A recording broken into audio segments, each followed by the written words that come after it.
Olá, queridos irmãos e irmãs, é um prazer tê-los aqui comigo novamente. Sejam todos bem-vindos à nossa Escola Bíblica Online. Chegamos à aula de número 5.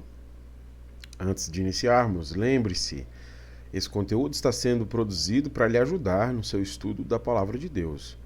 Por isso, dedique um tempo para ouvir, para anotar, para aprender. Caso tenha ficado com dúvidas, ou deseje fazer um segundo comentário, aqui embaixo nós temos um fórum de dúvidas e comentários. E no final da aula, não deixe de fazer a nossa aula atividade. Também está aqui embaixo no link e serve para verificar o seu aprendizado, tudo bem? Então eu conto sempre com a sua dedicação e com o seu esforço. Bom, chegamos à aula 5, os dons de revelação. Deixa eu explicar para vocês como é que nós vamos proceder a partir de hoje nosso estudo. Nós vamos passar da aula de hoje até a aula de número 8, um estudo muito exitoso em 1 Coríntios 12. Eu sei que algumas das pessoas que assistem às minhas aulas são professores da EBD, da Escola Bíblica Dominical, que estão às vezes procurando um subsídio, um auxílio para suas próprias aulas. Então, eu quero falar com os alunos e também com esses professores, apresentando vocês um quadro geral sobre como será a aula 5, 6, 7, 8, para que você consiga perceber a maneira como eu estou organizando este conteúdo.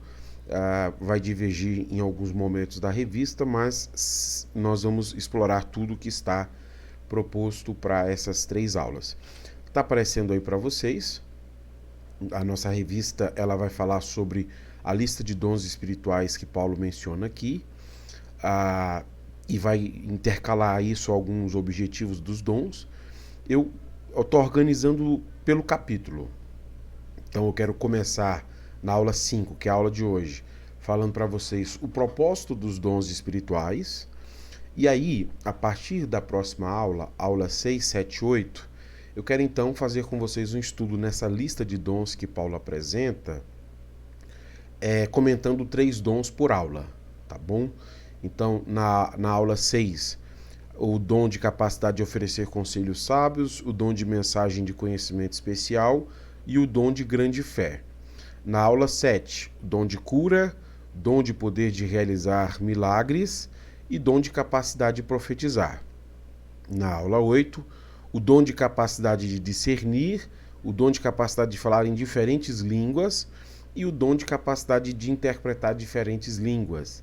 Então veja que, se você dá uma depois folhada na revista, ele vai falar sobre a maioria desses dons, da aula 5 à aula 8. Eu estou organizando então a partir de 1 Coríntios 12, para a gente poder seguir muito mais o texto bíblico e ver como a Bíblia vai nos orientando, tá bom? Então, se você em algum momento quiser saber um dom específico, você só vai na aula específica. É claro que se você está assistindo na semana da aula 5, essas outras aulas ainda não estão gravadas. Mas se você vem do futuro, no futuro, na aula 6, 7 e 8, você vai encontrar o comentário a esses dons, de maneira que a nossa abordagem, então, vai explorar 1 Coríntios 12 e a maneira como o movimento pentecostal compreende ou deveria compreender o uso dos dons espirituais e o que a Bíblia nos diz sobre isso. Para começar, então, explicar o propósito, e é muito importante a gente começar pelo propósito, porque o capítulo 12 de 1 Coríntios começa com o propósito. Eu quero ler com vocês o versículo 1 e 2, porque eu comentei isso acho que na aula passada, né? Às vezes a gente está discutindo tanto a questão do batismo que a gente se esquece qual propósito Deus nos deu dons espirituais. Então os dons são importantes porque nós estimulamos a igreja a buscar, mas a gente precisa entender, desculpa, nós precisamos entender por que Deus nos deu dons espirituais. Então, para explicar o propósito dos dons, eu vou ao versículo 1 e versículo 2. Leia comigo, por favor. Agora, irmãos, quanto à sua pergunta sobre os dons espirituais, não quero que continuem confusos. Vocês sabem que, quando ainda eram pagãos, foram conduzidos pelo caminho errado e levados a adorar ídolos mudos. Nós sabemos, pelo estudo da carta de 1 Coríntios, que a igreja fez diversas perguntas a Paulo. Tudo começou com um relato de uma família, lá no capítulo 1, e aí Paulo responde ao relato dessa família. A igreja então manda para Paulo uma série de perguntas, Paulo responde essas perguntas, a igreja manda novas perguntas, então você tem pelo menos aí 4 ou 5 cartas que foram trocados entre Paulo e a igreja, e todas essas correspondências, independente do número exato, são correspondências em que a igreja está perguntando a Paulo e Paulo está respondendo sobre a organização, sobre questões de liberdade, sobre questões de liturgia.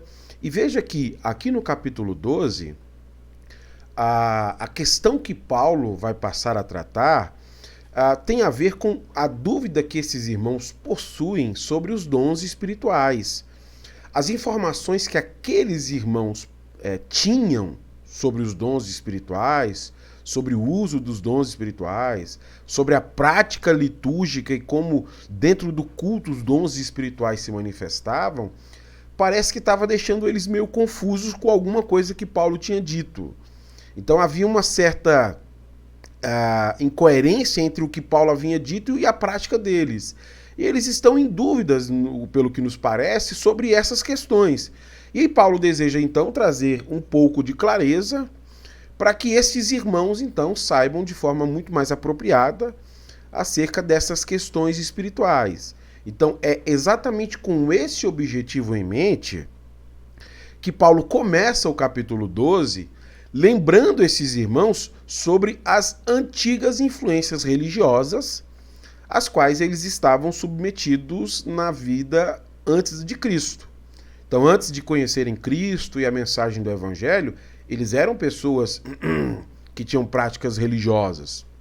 Anteriormente, quando eles frequentavam os templos pagãos e adoravam demônios, né, como Paulo diz lá no capítulo 10, que esse tipo de prática é adoração de demônios, mas quando eles faziam isso, esses irmãos que tinham esses hábitos religiosos sabiam que aqueles ídolos que eles seguiam, que eram deuses para eles, conduzia-se de forma muito rigorosa a vida dessas pessoas. Então, mesmo não sendo deuses de verdade, Paulo dizendo para eles no capítulo 10, 20 e 21 que eram demônios, faziam exigências a essas pessoas do tipo, olha, faça esse tipo de culto, preste esse tipo de liturgia. Então, na vida religiosa anterior deles, eles tinham então certas influências que eles precisariam seguir, que eram influências dadas por esses falsos deuses. Esses mesmos ídolos conduzem então essa vida religiosa, indicando aquilo que agradava a eles. Então você tinha sacerdote nos templos pagãos, você tem rituais, você tem liturgia, você tem simbolismos. Isso aí se explica muito pela ciência da religião, e o que Paulo está resgatando é este elemento, que eles já sabem que existe. Então nesse momento, a gente se pergunta, tá, mas eles estão com dúvidas sobre as questões espirituais. Por que ao tentar esclarecer a dúvida desses irmãos sobre as questões espirituais, Paulo decide começar com a experiência religiosa anterior deles?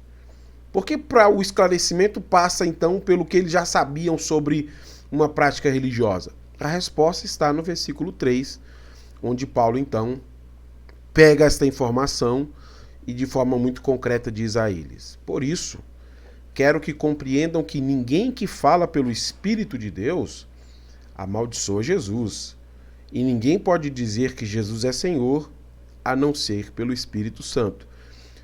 Preste atenção, a primeira expressão de Paulo aí é por isso.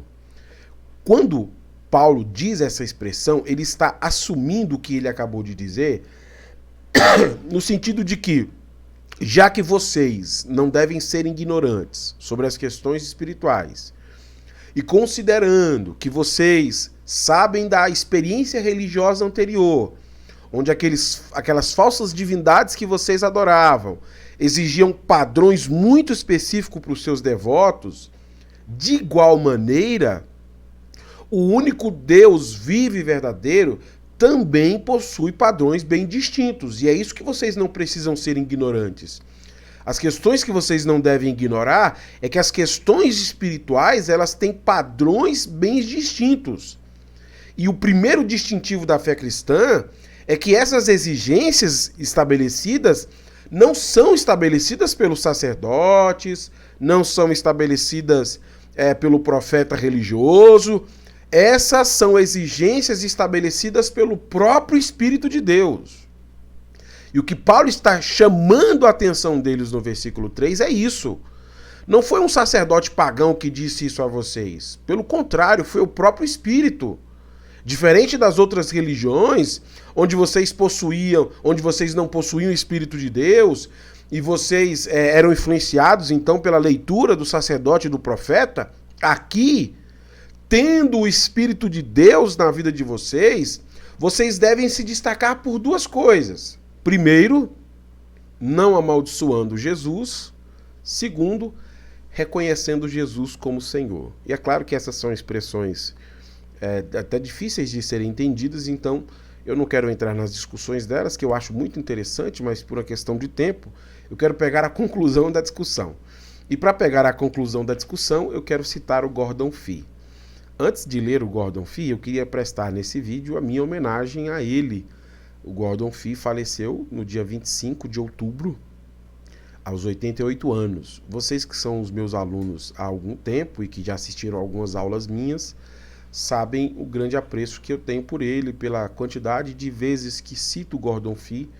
Ele, sem dúvida nenhuma, é um dos autores importantes para quem deseja compreender o texto bíblico sem viés e de maneira coerente. Talvez a obra mais importante do Gordon Fee para mim foi a Teologia do Espírito de Paulo, um texto que ainda não tem em português, mas é um livro muito essencial, onde ele explora a abordagem de Paulo sobre o Espírito Santo em todos os seus textos, e foi assim para mim um negócio maravilhoso. Tem mais de 800 páginas esse livro, e foi marcante para mim isso, porque a compreensão paulina sobre a presença do Espírito Santo, sobre o Espírito como poder fortalecedor de Deus sobre a igreja, o Espírito como tornando a igreja o povo escatológico do Senhor, foram ensinamentos muito precisos. Então, antes de ler, eu queria prestar minha homenagem a ele, que foi alguém destacado, que sem saber influenciou alguém aqui no Brasil, né? Tantos quilômetros de distância. Eu louvo ao Senhor pela vida dele, pela maneira como o seu trabalho me ajudou, e de maneira indireta ajuda você que vai assistindo às aulas aí. Deus seja louvado, e minha oração ao Senhor é que talvez você possa ser aí um futuro expoente da fé cristã, que também ajude muitas pessoas no futuro a trilharem o caminho do Senhor, estudando a palavra de Deus. Mesmo que você não conheça essas pessoas, o foco nosso é glorificar o nome do Senhor por meio de nossas vidas. Então eu tomo um pedaço desta aula para fazer isso, e também para estimular você. Você pode ser gigante para alguém ver mais longe sobre o conhecimento. Voltando então à questão, veja o que o Gordon Fee escreve no seu comentário à primeira epístola de Paulo à igreja de Corinto. Ele diz assim: o ponto de Paulo é que, assim como antigamente os coríntios foram influenciados e desviados para ídolos mudos, assim como antigamente os coríntios foram influenciados e desviados por ídolos mudos, agora aquele que é habitado pelo Espírito do Deus vivo é levado à confissão cristã final. Então veja que o primeiro aspecto que o Fee está comentando é recorrendo à experiência anterior deles, para que eles saibam que existe uma norma interna na religião que não deve ser levada, que não pode ser deixada de ser considerada. Mas o que distingue a norma interna do cristianismo não é o ensino sacerdotal ou profético, é o Espírito que leva a pessoa a uma confissão final. Qual é a confissão final? O Senhor de todo o universo é, por sua ressurreição, ninguém menos que Jesus, o crucificado e ressuscitado. Deixa eu tentar explicar isso para você. Esse é o propósito de Paulo ao recorrer à experiência religiosa que aqueles irmãos possuíam antes. Da mesma forma como eles seguiam em sua vida religiosa anterior, servindo esses falsos deuses, que lhes exigiam devoção, de igual maneira, no cristianismo, o verdadeiro Deus, o único Deus, também exige devoção. Mas aí a pergunta é, qual a diferença entre essa experiência cristã da experiência religiosa? Ou melhor, como saber que aquilo que está sendo dito agora, aquilo que está sendo pregado pelo cristianismo, não merece entrar na mesma categoria das outras religiões? Essa é uma pergunta que muitas pessoas se fazem, né? Como saber se o cristianismo é verdade? Como saber se a resposta, a pregação do pastor, o que eu estou aprendendo não é mais uma dentre tantas religiões? Será que não é todos os caminhos levam a Deus? E a resposta de Paulo aqui a esses irmãos é muito clara. O que distingue o cristianismo é exatamente o testemunho interno do Espírito. A fé cristã não é resultado de mera religiosidade. Não é resultado de pessoas que vão ao templo e à medida que vão ao templo elas vão se convertendo. Não. A fé cristã é resultado da ação do Espírito sobre o coração do indivíduo. O que torna a fé cristã distinta é a experiência com o Espírito. Não sei se você tem essa memória afetiva, o dia que lhe anunciaram Jesus Cristo, e de repente você foi tomado por uma convicção de que aquilo era verdade, e de que a mensagem de Jesus Cristo era verdadeira. E ao chegar a esta conclusão, o que você fez foi entregar a Cristo a sua vida. É isso que o FI está dizendo. O que torna distintivo a experiência cristã é o testemunho do Espírito. O Espírito nos foi dado como uma confirmação da obra e da pessoa de Cristo. Por isso que qualquer pessoa que reconheça Jesus como Senhor, essa pessoa recebeu o testemunho do Espírito para poder dizer isso. Ninguém chega a essa conclusão indo ao templo, obedecendo a ordens religiosas. Você pode ir ao templo e cumprir todos os seus deveres e ainda assim você não conseguirá ver Jesus como Senhor. O único que pode lhe fazer chegar à percepção que Jesus é o Senhor é o Espírito de Deus que testifica sobre o senhorio de Cristo Jesus. É apenas com o contato com o Espírito Santo que alguém reconhece Jesus como Senhor. E este é o propósito das manifestações espirituais. As manifestações espirituais servem para a glorificação de Cristo. Deixa eu repetir isso. O propósito das manifestações espirituais servem para a glorificação de Cristo. Se esse é o propósito, qual que era a ignorância desses irmãos em relação às questões espirituais? Ou de que maneira eles estão ignorantes? E aqui mais uma vez eu quero citar o Gordon Fee, porque com base no que Paulo argumenta no capítulo 12, 13 e 14, a gente pode chegar à conclusão qual era a ignorância espiritual desses irmãos, tendo em vista que esse é o propósito dos dons espirituais, a glorificação da obra e da pessoa de Cristo. Gordon Fee diz o seguinte, leia comigo aí. O ponto de Paulo parece claro. Não há uniformidade, mas há diversidade no contexto da unidade. É essencial para uma igreja saudável. Deixa eu explicar esse primeiro ponto. O primeiro ponto que que o Gordon Fee está comentando é o seguinte: aquela igreja havia uniformidade. Esse é o modelo deles. O que é a uniformidade? Todo mundo só está manifestando o mesmo dom, todo mundo está só buscando o mesmo dom, e a igreja estava restrita a uma única manifestação espiritual. E aí o ponto de Paulo é, olha, há uniformidade nisso, esse é o modelo de vocês, mas o modelo do Espírito é a diversidade. O modelo de Deus é diverso. Então não há só um dom espiritual. Se a igreja deseja ser saudável, a igreja precisa entender que ela não pode focar em apenas um dom. E esse debate vai ficar muito claro no capítulo 14, tá? A maneira como eles estão focando de forma muito equivocada só um dom em detrimento de todos os outros. O modelo de Deus é diversidade. seguindo a leitura, sua ênfase em uma espiritualidade equivocada, manifestada pelo falar em línguas, tornou-se um fim em si mesma, de modo que eles estavam se concentrando mais nessas coisas do que no único Deus que deve ser adorado. Me permita dizer, nesse momento, então, eureka, descobrimos a ignorância deles.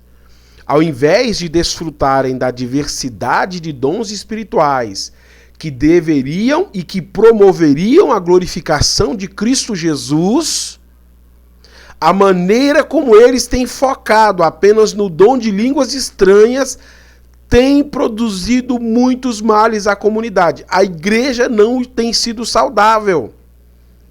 E aqui seria muito importante se nós tivéssemos tempo para refletir 1 Coríntios 14.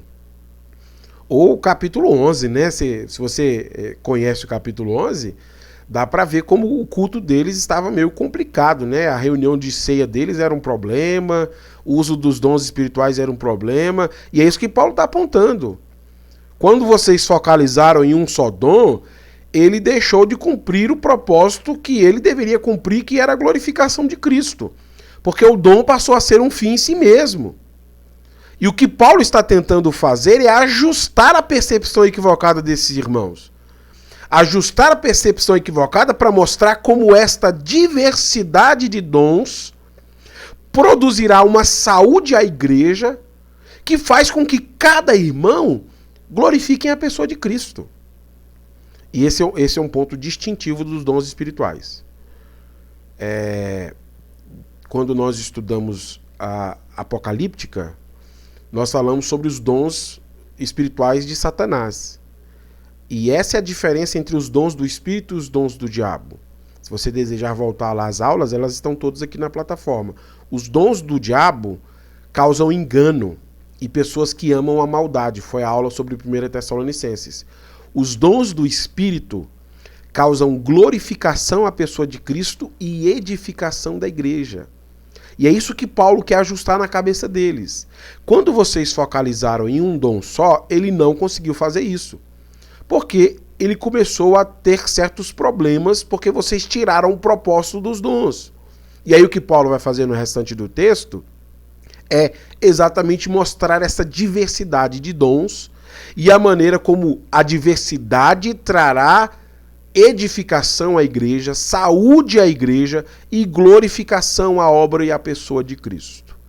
Bom, primeiro ponto que eu quero destacar para vocês do que Paulo vai apresentar então, é tentando mostrar, versículo 4, 5 e 6, como essa diversidade de manifestações espirituais vem da mesma fonte que é o Espírito Santo.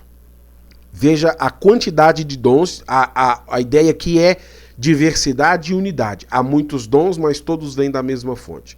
Versículo 4, 5 e 6. Existem tipos diferentes de dons espirituais, mas o mesmo Espírito é a fonte de todos eles. Existem tipos diferentes de serviço, mas o Senhor a quem servimos é o mesmo. Deus trabalha de maneiras diferentes, mas o mesmo Deus que opera em todos nós.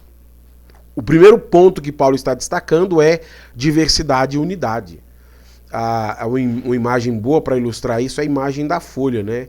Uma árvore tem várias folhas, mas todas elas vêm do mesmo tronco ou da mesma árvore. E é isso que Paulo está mostrando a eles. As manifestações espirituais, elas possuem diversidade. E essas diversidades vêm todas da mesma fonte, que é o Espírito. Então não há uma única manifestação espiritual. E isso tem produzido males à igreja. A igreja não tem sido beneficiada. Porque ao focalizar em apenas um dom espiritual, a igreja tem visto prejuízos a essa questão. O segundo ponto que Paulo aponta tem a ver com a maneira como a igreja compreender essa diversidade trará muitos benefícios à igreja. Olha o versículo 7. Paulo disse assim: a cada um de nós é concedida a manifestação do Espírito para o benefício de todos. Se antes Paulo diz que o Espírito tem diversas maneiras de trabalhar, agora ele focaliza como esta diversidade e unidade espiritual trazem benefícios à igreja. Então, ao contrário do que eles imaginavam, não, nós precisamos focalizar em um único dom, porque apenas esse será suficiente à igreja. Ao contrário disso, Paulo diz, olha, se nós focalizarmos em tudo que o Espírito pode fazer na igreja por meio das manifestações espirituais, todas essas manifestações espirituais trarão muito benefício a vocês. Diferente de focalizar em um dom só. E por isso que eu disse que é tão importante você ler 1 Coríntios 14. Você deve gastar um tempo aí, ler 1 Coríntios 14, pelo menos uma vez, assim, de uma sentada com atenção, anotando alguns pontos, porque Paulo vai mostrar isso de forma muito clara. A maneira como eles valorizaram um dom em detrimento de outros não tem produzido benefícios. Se eles querem uma igreja saudável, uma igreja que cresce, eles precisam ter este olhar sobre a diversidade da unidade. O Espírito Santo se manifesta de muitas maneiras e tem muitos dons espirituais, mas todos eles vêm da mesma fonte. E esta diversidade e unidade produzem benefícios a toda a igreja. Então, depois de dizer que esta diversidade trará muitos benefícios, Paulo passa então no versículo 8, 9 e 10 a relatar as diversidades de dons, né? É claro que ele não apresenta uma lista final, porque não há uma lista final de dons espirituais, então, mas ele apresenta alguns dons, que é o que nós vamos estudar na aula 6, 7, 8, aqueles dons do começo da aula, ele vai listar no versículo 8, 9 e 10, mostrando a diversidade de manifestações espirituais. E depois de falar sobre essa diversidade, ele conclui então com o versículo de número 11. Tudo isso é distribuído pelo mesmo e único Espírito, que concede o que deseja a cada um. O Espírito Santo é quem é a fonte desses dons espirituais. É ele quem concede o que deseja a cada um. Não é o que cada um deseja, é o que o Espírito deseja conceder. E aqui nós temos dois problemas muito sérios que a gente precisa considerar. Primeiro que aquele mesmo problema da igreja de Corinto, às vezes é um problema de algumas igrejas do nosso tempo. Eles acham que o Espírito só pode conceder o dom de línguas. E o que o versículo está dizendo aqui é oposto a isso. O Espírito Santo distribui todos os dons, mas ele distribui o que ele deseja a cada pessoa. Eu digo isso porque eu já vi pessoas frustradas. Olha, pastor, eu desejava receber um dom específico e nunca recebi. Será que Deus não me ama? E a resposta é: isso não tem a ver com o amor de Deus. Isso tem a ver com manifestações espirituais, e o Espírito se manifesta da maneira como quer na pessoa que ele quiser e com o dom que ele desejar. Nós não temos como manipular isso. Isso é um pecado da simonia.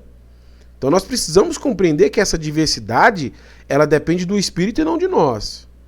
O segundo ponto aqui, esse é um ponto adicional, tem a ver com o pecado cessacionista.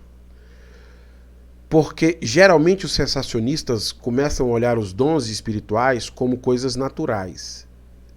Eu já li bastante livros cessacionistas sobre dons, e sabe o que você encontra lá no meio do livro? Um teste para você verificar qual dom você tem. Como se os dons fossem coisas que nós possuímos. Então o teste lá diz: olha, você gosta de ler? Ah, eu gosto, então provavelmente você tem um dom de sabedoria. Isso é um absurdo sem tamanho. Nós não nascemos com dons espirituais. Preste atenção, isso é uma heresia sem precedente.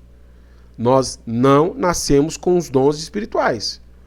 Nós vamos ver isso de forma muito clara quando chegarmos ao dom de sabedoria, que é o ponto mais problemático do cessacionismo. Como se toda a sabedoria da Bíblia fosse uma só. Nós não nascemos com dons. Professor, qual dom eu tenho? Eu não sei, quem te deu foi o Espírito, se ele te deu. E se ele te deu, foi para a glorificação de Cristo e para a edificação da igreja. Então ele te deu, ele falou contigo, não falou? Porque às vezes fica parecendo que é como se fosse uma descoberta. Isso não existe. Os dons espirituais não são coisas naturais, são concedidos pelo Espírito, e se o Espírito está concedendo, é um presente que você tem que saber. Ah, eu recebi um presente, mas eu não sei o que é. Então não foi o Espírito que deu. Porque as coisas do Espírito têm propósitos e têm benefícios para o cristão e para a igreja. Tudo bem? Então é muito importante dizer isso. Portanto, o que nós percebemos na aula de hoje é que Paulo deseja destacar que há uma diversidade e há uma unidade. Todos os dons vêm do Espírito, unidade. Mas são muitos os dons e muitas as maneiras do Espírito trabalhar, diversidade. Este é o ponto que Paulo deseja apontar. E essa compreensão acaba afetando a saúde de uma igreja local. Se a igreja de Corinto não está bem, é porque ela não tem entendido diversidade e unidade. Não é porque ela fala em línguas estranhas, porque eu já ouvi também essa explicação esdrúxula, né? Olha, falar em línguas vai só fazer mal à igreja. Lá no final deste capítulo aqui, Paulo diz de forma muito clara, não proíbam ninguém de falar em línguas. Preste atenção, porque o problema não está no uso do dom. O problema está na compreensão dele sobre a diversidade de dons. Se restringir o uso acabasse com o problema, lá na igreja de Tessalônica, Paulo não teria dito, vocês estão apagando o espírito. E aqui Paulo não teria dito, não proíbam ninguém. Porque o ponto não é o uso, é a compreensão. Eles estão com a compreensão equivocada sobre haver um único dom e uma única maneira de Deus trabalhar. E isso tem produzido prejuízo à igreja. Se a igreja quer se ver saudável, ela precisa entender as muitas maneiras como o Espírito trabalha. Nas próximas aulas nós vamos explorar isso à luz desse texto, vendo os dons e a maneira distinta como eles trazem edificação à igreja e a maneira como eles trazem glorificação à pessoa de Cristo Jesus. Tudo bem? Para encerrar, eu faço então 2 aplicações e a gente termina a nossa aula. Primeira aplicação. A saúde de uma igreja local depende da diversidade de dons espirituais. Você quer a sua igreja saudável? Você deseja ter uma igreja saudável? Uma igreja onde não há, tanta distinção de classe social, onde não há divisão entre os irmãos, onde a igreja cresce? Se você deseja, a resposta está nos dons espirituais. Os dons espirituais permitem que cada cristão tenha uma visão glorificada de Cristo. E os dons espirituais servem para a edificação da própria igreja local. Às vezes nós tentamos alternativas que são muito estranhas ao texto bíblico. Como é que nós podemos fazer nossa igreja melhor? Vamos fazer passeio, fazer retiro, fazer isso. A gente fica procurando alternativas que não vão oferecer a solução. O que o texto bíblico está nos dizendo é, se você deseja ter uma igreja saudável, estimule a sua igreja a buscar dons do Espírito Santo. O dom de língua? Não, todos os dons do Espírito Santo. Por isso que as próximas aulas vão ser importantes, para você entender que o Espírito não trabalha de um jeito só. E se vocês focalizarem em um único Espírito, isso não será saudável. Em um único dom espiritual, isso não será saudável à sua igreja. Muito provavelmente, se você é pentecostal, você já teve essa experiência de conhecer uma igreja local onde todo mundo focalizava só num dom. Vamos supor, todo mundo lá focalizavam num dom específico e por causa disso trouxe prejuízo à igreja. Todo mundo focalizava no dom de línguas, por exemplo. Vamos pegar o exemplo da igreja de Corinto. E a igreja desprezava, de certa maneira, o dom de sabedoria, o dom de conhecimento, o dom de discernimento de espírito. Então as pessoas não tinham paciência com pregação, não tinham paciência com as suas diferenças interpessoais. E era uma igreja onde a questão espiritual era usada para legitimar maus hábitos. Eu já tive experiências pastorais disso. Pessoas que acham que por ter um dom espiritual podem tratar mal os outros. Esse texto é importante, 1 João, e nós já refletimos aqui na aula numa aula específica que eu não me lembro, acho que de Apocalipse. Não, Apocalipse não foi. Mas numa aula específica aqui sobre o movimento pentecostal, nós já refletimos. 1 João, o texto de João diz que nem toda manifestação espiritual deve ser considerada por nós como legitimadora. Porque aqueles irmãos, eu acho que no capítulo 4 de 1 João, estavam achando que porque eles tinham dons espirituais, eles podiam ensinar as pessoas o que eles queriam. E aí João faz o teste do Espírito. O teste do Espírito, eles eram reprovados exatamente por causa disso. Por quê? Porque esse dom não glorificava a Cristo, não edificava a igreja local, e a pessoa ela tinha uma postura que era incoerente com a fé. Você quer uma igreja saudável? Estimule os irmãos da sua igreja a buscarem dons espirituais. Todos os dons, não um dom. Não é chegar lá todo mundo com... É todos os dons. Espírito Santo, para a glorificação de Cristo em cada um de nós, para o reconhecimento que Jesus é Senhor e para a edificação da nossa igreja, nós estamos clamando pelos dons espirituais. A qualidade da sua igreja local vai melhorar de forma significativa. Segunda e última aplicação. Um cristão não deveria supervalorizar um dom em detrimento de outros. Este é um problema muito contundente em muitas igrejas pentecostais. Se vier um irmão nosso em Cristo Jesus que tem um dom de inteligência e nos ensina as escrituras, quando termina o culto, não há muito movimento em torno desse irmão. Mas se vier um irmão que tem um dom de profecia ou um dom de cura, e quando acaba o culto, as filas são quilométricas. E nós começamos a valorizar alguns dons em detrimento dos outros. Nós começamos a achar que é muito mais espiritual quem fala em línguas estranhas do que quem tem um dom de sabedoria. Não. Tanto o dom de sabedoria quanto o dom de línguas estranhas vem da mesma fonte, que é o Espírito. Não há crente mais espiritual por ter um ou por ter outro dom. Eles vêm da mesma fonte. E nós, como igreja local, não podemos começar a colocar alguns dons numa prateleira acima. Eles não estão lá. Eles estão todos na mesma categoria, para a glorificação da pessoa de Cristo e para a edificação da igreja. Sua igreja precisa disso, de todos. E a sua igreja deve se beneficiar de todos. Então nós não podemos valorizar alguns em detrimento de outros.